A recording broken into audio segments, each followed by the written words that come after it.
salut à toi, j'espère que tu pètes la forme. Alors aujourd'hui, bouge pas, cette fourmi juste là, c'est la nouvelle fourmi la plus rare que je possède.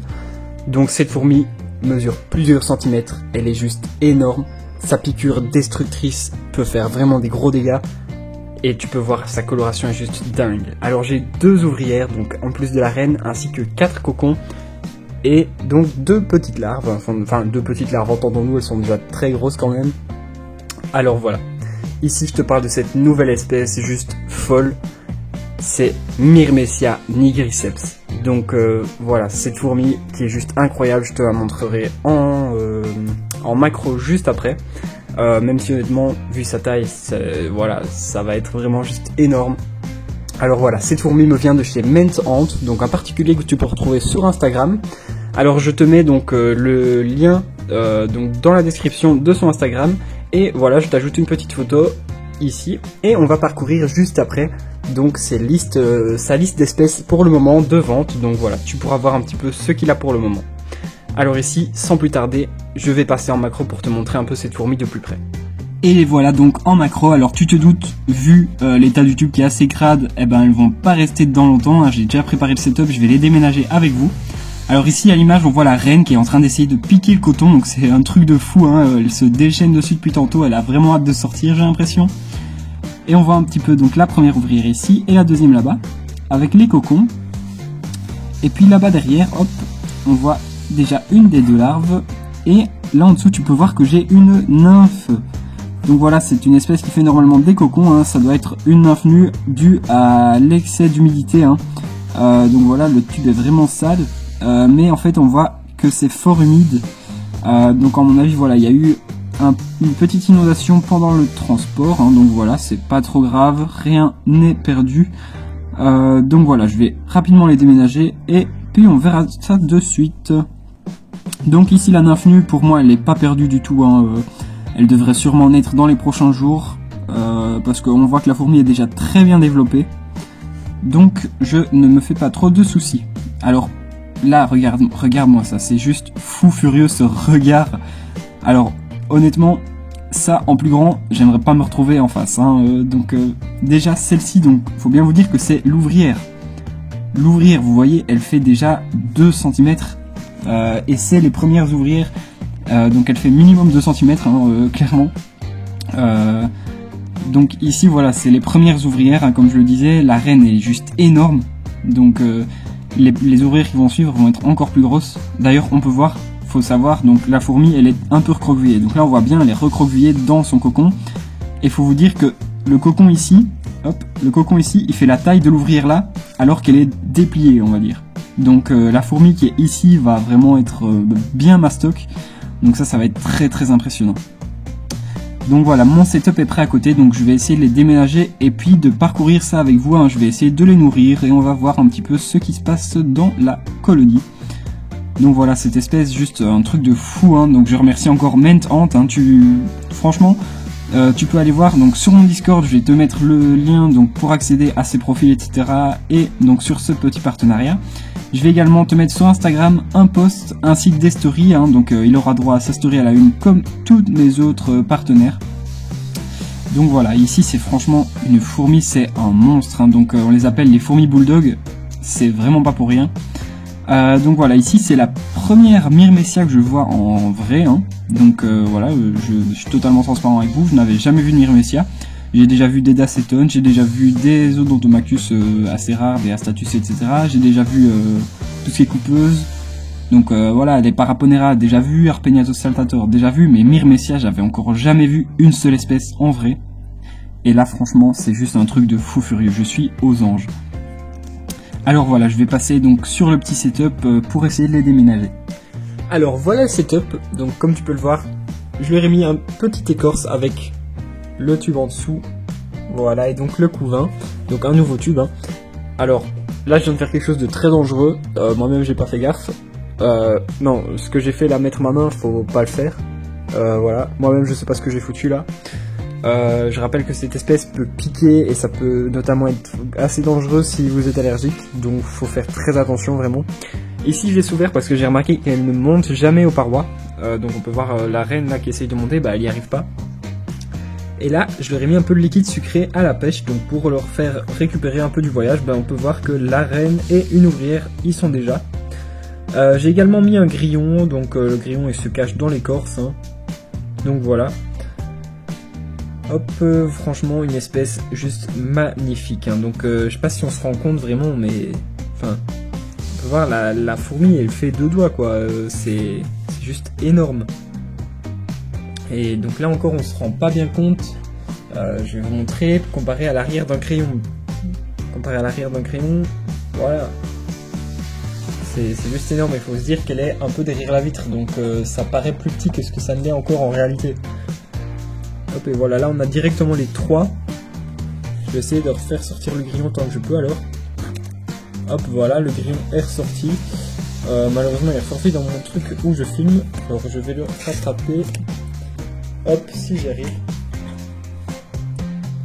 Et voilà. Là je vais le reproposer, donc hop. Pour essayer de vous montrer un peu une chasse. Donc ce sera pas vraiment une chasse ici, hein, du coup, vu que je le représente vraiment. Mais voilà, du coup. Ici on peut voir que c'est quand même déjà pas mal agressif, hein. Donc maintenant il faudrait qu'elle l'attrape pour le piquer, pour vous montrer un petit peu. Hop. Voilà, donc on a déjà la deuxième ouvrière. Voilà, on a vu une première tentative de piqûre. Hop.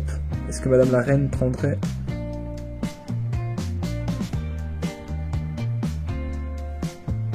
Voilà, donc on va repartir plutôt sur les ouvrières, hein, donc pas déranger Madame la Reine, qui en profite pour boire un peu de liquide sucré. Je vais pincer la deuxième. Tac.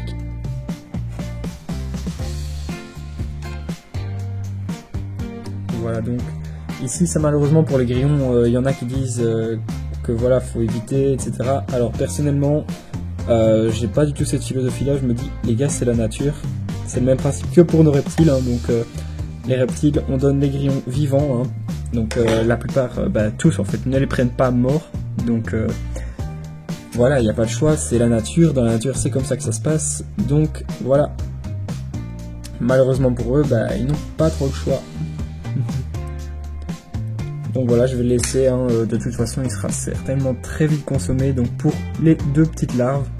Et on peut voir que Madame la Reine, elle se jette vraiment dessus, hein, donc je vais essayer même d'ailleurs de repasser en macro pour faire un petit peu en macro, ça peut être sympa. Hop. Alors, si j'arrive à repasser dessus.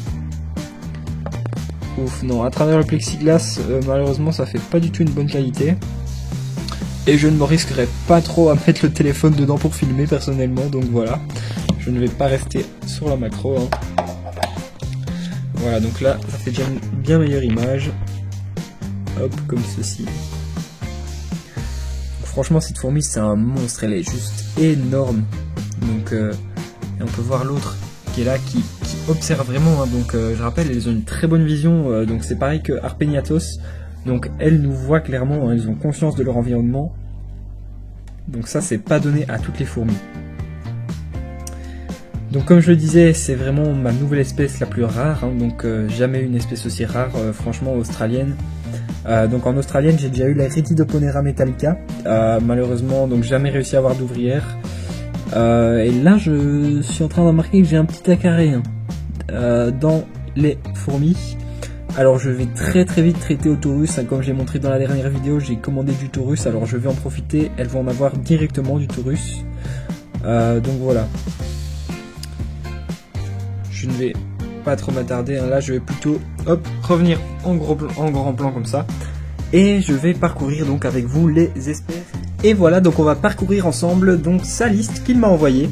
Donc voilà, au début, donc au niveau de l'Asie, alors il a 3 nouvelles espèces donc qui débarquent sur le marché qui sont juste incroyables. Alors on a les Odontomachus banksii, donc voilà, à 350 € une colonie ici. On a les Harpegnathos alperti et les Harpegnathos honestoi, donc ou honestoi, je sais pas du tout comment ça se prononce, hein, voilà, faut m'excuser, c'est vraiment une nouvelle espèce sur le marché, donc ces 3 là c'est des nouvelles espèces sur le marché, c'est juste un truc de fou.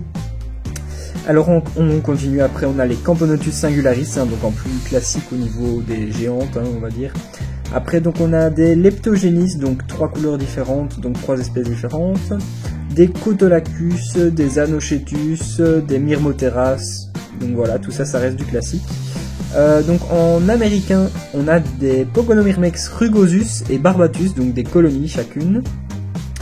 En Afrique, on a des Aphaenogaster swammerdami, donc ça, vous pouvez voir chez la fourmi gauloise, notamment un petit clin d'œil à mon compatriote.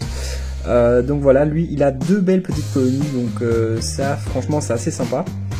Donc ici, voilà, il a une reine et 200 ouvrières, hein, donc c'est déjà pas mal. Après, on a les Cataglyphis bombicina, donc ça, c'est vraiment sympa aussi. C'est la fourmi, d'ailleurs, c'est la fourmi la plus rapide, donc du monde entier, hein, pour le moment, au niveau déplacement. Donc encore en Amérique, cette fois il y a Odontomachus chélifère, donc ça c'est une magnifique espèce, hein. Les Odontomachus biombunatus aussi, donc ça c'est celle qui recourbe, si je dis pas de bêtises, le gastre quand elles attaquent. Ensuite on a Odontomachus astatus, hein, donc ça c'est une espèce assez rare, vraiment incroyable, j'ai eu la chance d'en voir en vrai. Ensuite on a les Ectatoma rudum, donc ça voilà, c'est une espèce que j'ai eue pendant un moment. Donc ici il y a entre 1 et 10 reines dans la colonie et 300 ouvrières pour les Ectatoma, donc c'est vraiment pas mal. Ensuite en Australie on arrive dans ce qui nous intéresse, donc on a les Camponotus fergusoni, donc une reine, Camponotus consobrinus, une reine également, et puis on arrive dans le sujet du jour, les Myrmecia. Alors on a la Myrmecia gratiosa, donc une reine, Myrmecia tarsata, une reine également, Myrmecia varians, donc une reine également, la Myrmecia SP17, donc ça c'est une espèce donc, qui n'a pas de nom pour le moment, voilà, donc elle reste SP17. Donc là il a soit une reine toute seule, soit une reine avec une ouvrière. Ensuite on a les Myrmecia nigriscapa, puis la Myrmecia nigriceps, donc que j'ai reçu aujourd'hui, hein, donc encore merci à toi, donc ensuite on a Myrmecia urens et Myrmecia nigrocincta, donc vraiment magnifique espèce également, hein, donc les nigrocincta que j'adore. Et donc il m'avait bien précisé ici, les Arpegnathos et la Odontomachus, c'est des toutes nouvelles espèces dans la passion. Donc voilà, on a un petit peu fait le tour au niveau donc de la liste. Franchement, n'hésite pas à lui demander, hein, personne de confiance, c'est pas la première fois que je regarde avec lui pour m'arranger pour des espèces. Donc voilà, on peut voir une Myrmecia qui est montée ici cette fois. Donc avant elle ne montait pas du tout. On voit qu'elle glisse quand même, hein. Elles ont quand même du mal à monter, hein, ces géantes là. Ici on peut voir que j'ai la reine qui est rentrée dans le tube avec le couvain. Et je pense que la deuxième ouvrière aussi, voilà, oui. Donc ça c'est déjà très bien, ça veut dire qu'elles adoptent leur nouveau petit chez elles. Donc voilà, avec tout le couvain, tac. Donc je croise les doigts pour que cette colonie démarre bien, j'espère avoir de la ponte. Je vais tout de suite mettre du taurus, hein, donc comme je l'ai dit que j'ai vu des acariens. Donc voilà, ça c'est, on ne choisit pas toujours, hein, c'est très fréquent chez les ponérines parce qu'elles sont assez sales. Donc voilà. Sur ce, encore merci à Ment, donc voilà, pour avoir un peu sponsorisé la vidéo du jour.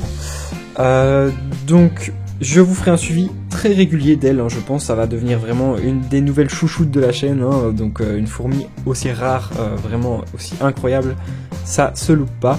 Et là on peut voir, hop, on peut voir la reine, si ça fait le focus, la reine qui suivait mon doigt, elle suit mon doigt mon doigt du regard, pardon. Donc voilà, quand je disais que ça a vraiment une vue incroyable, comme les Arpegnathos, c'est vraiment un truc de fou. Allez, merci à toi d'avoir regardé. Oublie pas, je te mets le lien en description, donc pour les réseaux de Ment, n'hésite pas à lui demander sa petite liste, hein, si tu veux voir s'il a des nouveautés ou autre. Et moi je te dis à mercredi prochain, 14 h pour une nouvelle vidéo. Allez, ciao ciao.